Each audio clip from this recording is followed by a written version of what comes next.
آپ چاہتے ہیں کہ انصاف ہو، آپ چاہتے ہیں کہ امن ہو، آپ چاہتے ہیں کہ تحفظ ہو، آپ چاہتے ہیں کہ سکون کی زندگی گزرے، آپ چاہتے ہیں کہ معاشرہ فلاحی ہو جائے، مگر وہ حکمت جو میرے آقا نے آپ کو سکھائی کہ خود اپنے آپ کو معاشرے میں پیش کرنے کی، کتنے لوگ ہیں جو یہ کر پا رہے ہیں؟ کیا صرف ہم نے دوسروں کو درست کرنا ہے؟ کیا یہ اچھا عمل ہے؟ ہمیں اپنے آپ کو درست کر کے بطور نمونہ کے پیش کرنا ہے۔ تو یہ صرف ایک جملے میں میرے آقا نے یہ سکھا دیا، یہ سمجھا دیا کہ میں نے ایک عمر تمہارے درمیان گزاری ہے، اگر کوئی نقص ہے، کوئی خامی ہے تو مجھے بتاؤ۔ کتنے مشرکین مکہ تھے میرے آقا کے شدید مخالف، مگر کوئی شخص ان میں سے سرکار کے رویے اور اخلاق پہ انگلی نہیں اٹھا سکا۔ نہ مانا ضد میں ایک الگ بات ہے، انگلی نہیں اٹھا سکا۔ کتنی حقانیت اور سچائی ہے کردار کی، اور کتنا بے داغ ہے کردار کہ دشمن ہونے کے باوجود وہ انگلی نہیں اٹھا سکے اور پھر دین کی بات کی۔ تو تبلیغ کی حکمت میرے آقا نے، دعوت دین کی حکمت میرے آقا نے آپ کو سکھا دی کہ کھانا بھی کھلاؤ، آسانیوں کے ساتھ بات کرو، مگر معاشرے میں اپنے کردار کو سنبھال کے رکھ، اس کو مثالی بنا دو۔ پھر آپ دیکھیں کہ جب آپ ہجرت فرما رہے ہیں وہاں کتنی ذہانت کا آپ نے استعمال کیا کہ جو رخ مدینے کو جاتا ہے اس کے الٹی سمت میں سفر کیا۔ اور جیسے میرے آقا نے فرمایا تھا نا کہ دشمن کو دھوکہ دینا جھوٹ نہیں ہے، حکمت ہے۔ جنگوں میں جب آپ دشمن کو دھوکہ دیتے ہیں اس کو حکمت قرار دیا، یہ دھوکہ نہیں ہے۔ اللہ کے رسول صلی اللہ علیہ وسلم نے فتح مکہ پر کتنی اعلیٰ حکمت کا اظہار کیا کہ 10,000 جو سپاہ تھی ان کو حکم دیا کہ ہر آدمی اپنا چولہا الگ جلائے گا۔ اب دیکھنے والوں نے دیکھا، اس نے کہا یہ تو 1,00,000 سپاہ ہے، کیونکہ 100 آدمیوں کے لیے ایک چولہا جلتا تھا، تو 10,000 چولہے جلوا دیے۔ اس نے کہا یہ تو لاکھوں سپاہ ہے۔ مرعوب ہو گیا دشمن، ایک حکمت سے ان کو مرعوب کر دیا، ڈی مورلائز کر دیا۔ ہم تو حکمت کو اپلائی نہیں کرتے، بالکل نہیں کرتے۔ تو آپ ہجرت فرماتے ہوئے الٹے رخ گئے تاکہ وہ جو ہیں وہ آپ کا پیچھا، ان کو معلوم تھا کہ کھوجی یہاں کے بڑے ایکسپرٹ ہیں، یہ پیچھا کریں گے پیروں کے نشانات سے، اور انہوں نے کیا، مگر اس کے باوجود آپ نے حکمت کو اپلائی کیا اور اللہ نے بھی اس میں مدد کی۔ تو حکمت کو نہیں چھوڑنا، یہ وہ تعلیم ہے رسول اللہ کی کہ جس کا کوئی مقابلہ نہیں ہو سکتا، اس کو صرف سیکھنے کی ضرورت ہے۔ پھر جب آپ تشریف لے جا رہے ہیں تو سب سے پہلا کام کیا کیا؟ قباء کی مسجد تعمیر کی راستے میں، لوگوں کو یہ پیغام دیا کہ ہمارا پروگرام نہ کسی دشمنی کا ہے نہ کچھ اور ہے، اللہ کے حضور جھک جانے کا ہے، اور تمہیں بھی یہی دعوت دینے کے لیے آئے ہیں کہ تم بھی اللہ کے حضور جھک جاؤ۔ مسجد تعمیر کی، کوئی دفتر نہیں بنایا، کوئی گھر نہیں بنایا۔ مدینہ جہاں سے شروع ہوا وہ قباء ہے، اب تو اس سے بھی آگے نکل گیا ہے۔ تو سب سے پہلا کام جو ایک پیغمبر کا کام تھا کہ عبادت گاہ تعمیر کی، لوگوں کو جھکنا سیکھنے کی تربیت گاہ تعمیر کی، کیونکہ عرب میں لوگ متکبر تھے، غرور والے تھے، غصے والے تھے، انا پرست تھے۔ ان کو یہ پیغام دینا مقصود تھا، یہ اس میں حکمت تھی کہ ہم جھکنے والے ہیں، ہم آجزی والے ہیں۔ ہم کبر والے نہیں ہیں. جو جھکنے والا ہو، عاجزی والا ہو، اس سے لڑائی جائز نہیں ہوتی. تو مسجد تعمیر کر کے پوری سوسائٹی کو یہ پیغام دینا بھی مقصود تھا کہ ہم تو عزت والے لوگ ہیں، ہم جھگڑے والے لوگ نہیں ہیں. یہ امن کی جگہ ہے، یہاں جو آئے گا اس کو امن ملے گا. تو ہمارے پاس امن ہی امن ہے.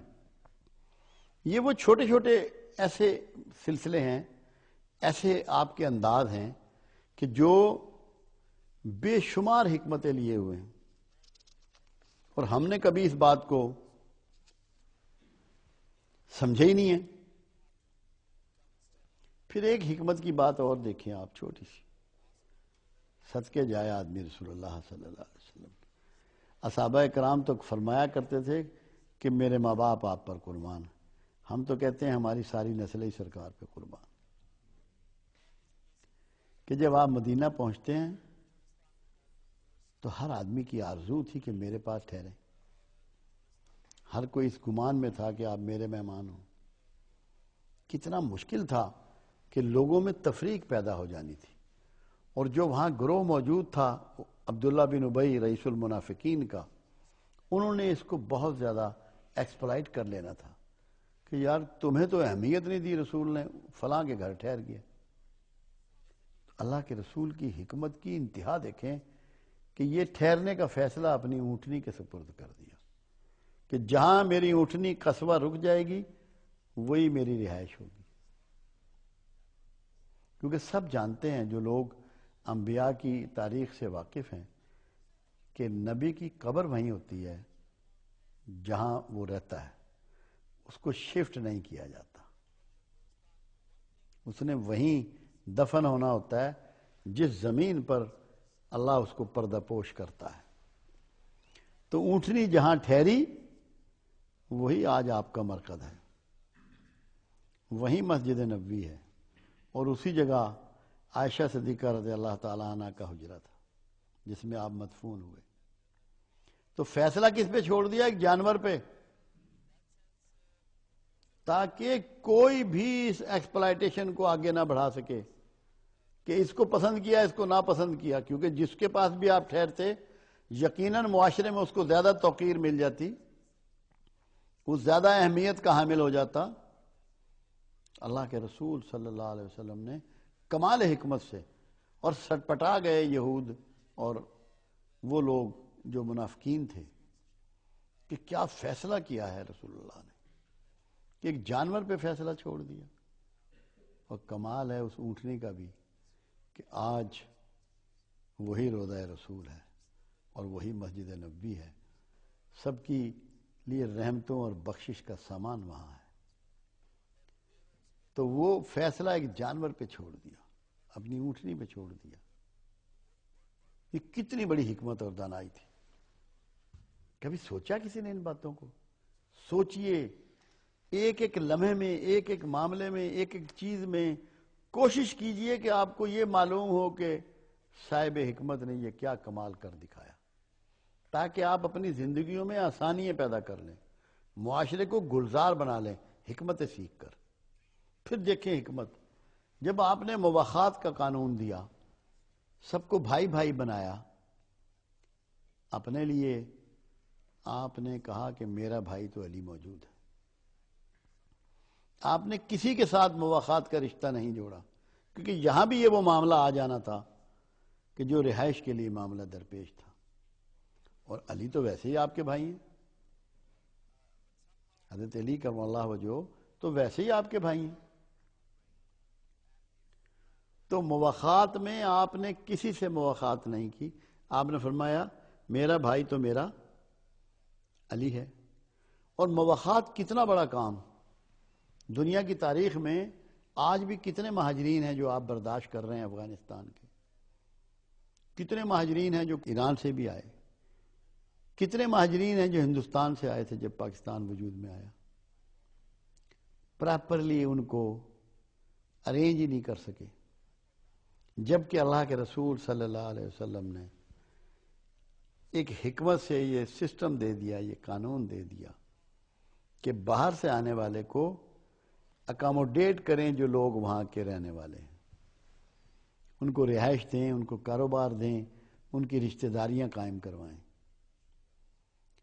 بغیر سٹیٹ کے کسی خرچ کے مہاجرین کو آباد کر دیا مدینے میں۔ کتنی بڑی حکمہ! یہاں آج تک 67 سال ہو گئے، آج بھی آنے والے بے گھر پھرتے ہیں، کیونکہ اس قانون کو، اس حکمت کو اپلائی نہیں کیا گیا۔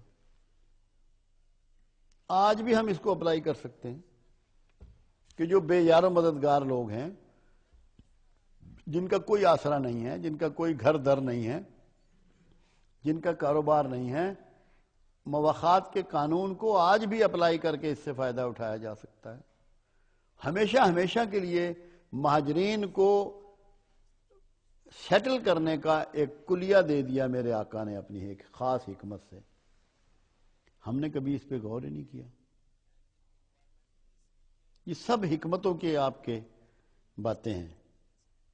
اس صاحب حکمت ہونے کی بہت بڑی دلیل ہے۔ پھر آپ دیکھیے کہ میثاق مدینہ تحریر فرمایا، دنیا کا پہلا ایگریمنٹ، بین المذاہب ایگریمنٹ۔ ہمارے ہاں اس کا تذکرہ نہیں ہوتا۔ 48 شکیں ہیں اس کی، اور اتنی بڑا اوپن ہے یہ، اتنا بڑا یہ فیصلہ ہے کہ دنیا میں نہ مذاہب کے دوران نہ مسلکوں کے درمیان جھگڑا ہو ہی نہیں سکتا۔ جو جس کی عبادت گاہ ہے وہ اس میں ایز اٹ از عبادت جاری رکھے گا، کوئی کسی کی عبادت گاہ کو ڈیمیج نہیں کرے گا، نقصان نہیں پہنچائے گا، اس کو اس کے طریقہ عبادت سے نہیں روکے گا۔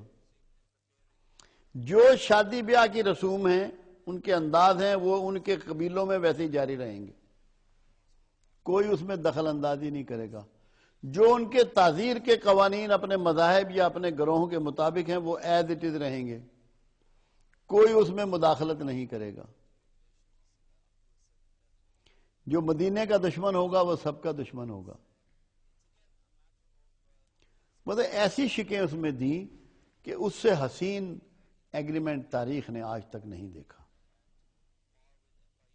ہماری تو حالت یہ ہو گئی ہے، ہم تو دوسرے مسلک والے کو برداشت نہیں کرتے، اور میرے آقا کملی والے اس میں یہود ہیں، نصارہ ہیں، مشرکین ہیں، منافقین ہیں، سب کو برداشت کر رہے ہیں، ان کی عبادت گاہوں کو برداشت کر رہے ہیں، جبکہ آپ تو دعوت دین کے لیے آئے۔ کیونکہ جب تک کہ ہارمونی نہیں ہوگی، دوسرے کے عقائد کا احترام نہیں ہوگا، دوسرے کے جذبات کا احترام نہیں ہوگا، آپ دین کی بات کیسے کر لیں گے؟ بے امنی کے ماحول میں دین کی بات کر لیں گے؟ دعوت دے لیں گے؟